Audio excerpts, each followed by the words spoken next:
Hello guys, welcome back to my YouTube channel. In today's video, I'm going to show you best all China buy shipping line for any country. So let's get right into it. We're going to start with USA, and this rule is going to apply to basically any country with the same option.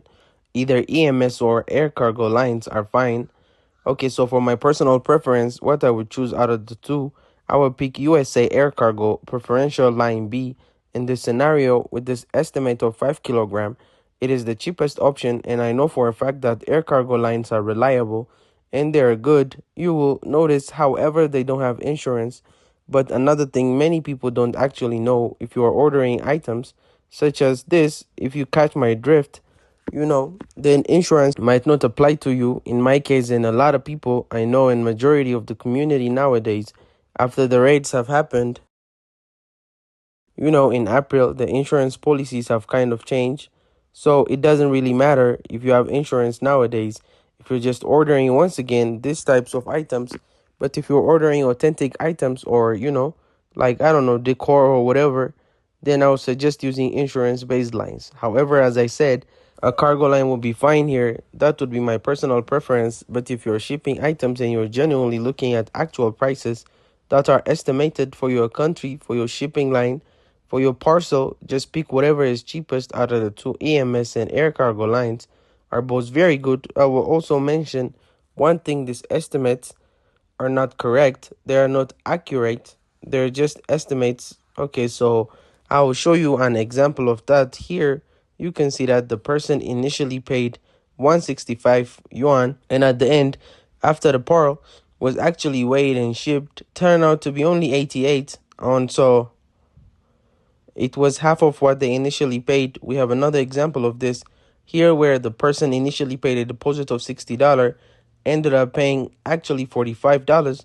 So they got a refund of $25, which you can then withdraw to your bank account or whatever payment method you used. Once again, another thing, this one is insane. $199 paid in deposit for 18 kilogram estimated weight. Turns out it was actually 8.9 kilos or 9 kilos. If you want a refund, you will get a refund of 102, which is insane. And last but not least, this is actually one of my parcel. The estimated shipping fee was $82 and the up being only $578. So just saying, the estimated values you see from your warehouse are not going to be accurate, and you might get a refund afterwards. But that goes both ways. You might also have to pay more in the end. Up next, we have Canada. For Canada, it's literally the same thing. That's why I want to insist that it's really not that difficult. It's not rocket science. Getting shipping lines down, EMS or duty-free preferential air cargo, either one of these three lines is fine. You can even use EMS, but these top three ones are basically your best bet. You can see that EMS here is cheaper. You are fine with using EMS.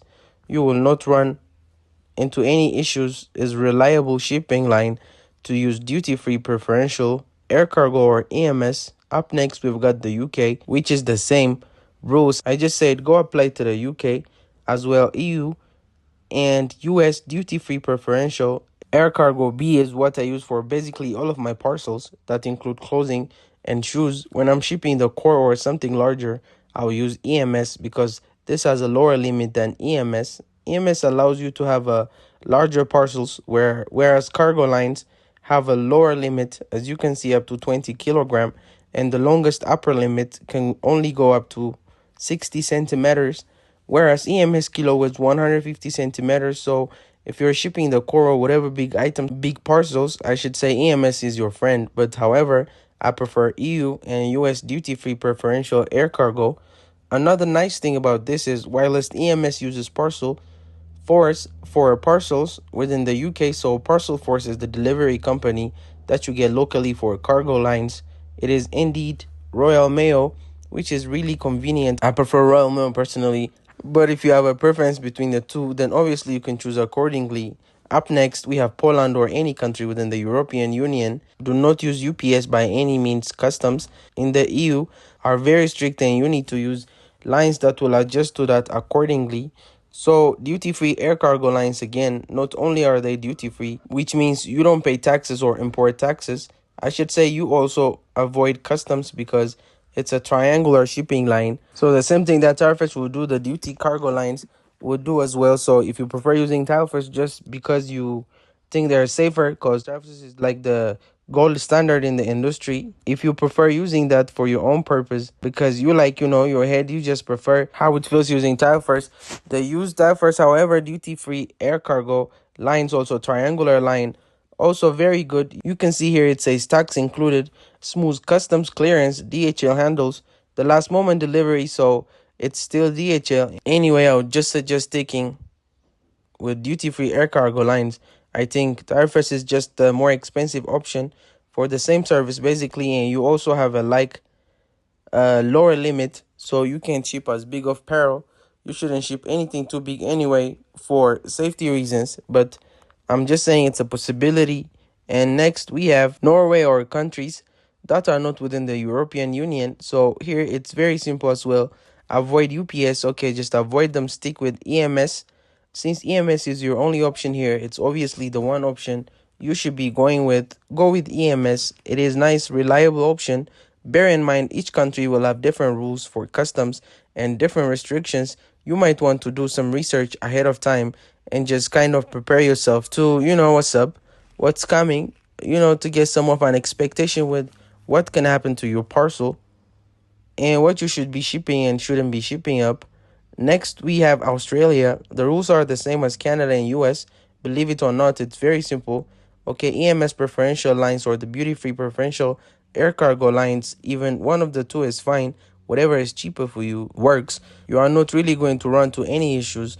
I don't think I've ever heard of someone getting seized in Australia. So it's really rare. You would have to really mess something up, but I've seen people shipping like insanely large parcels to Australia without any issues, or to New Zealand.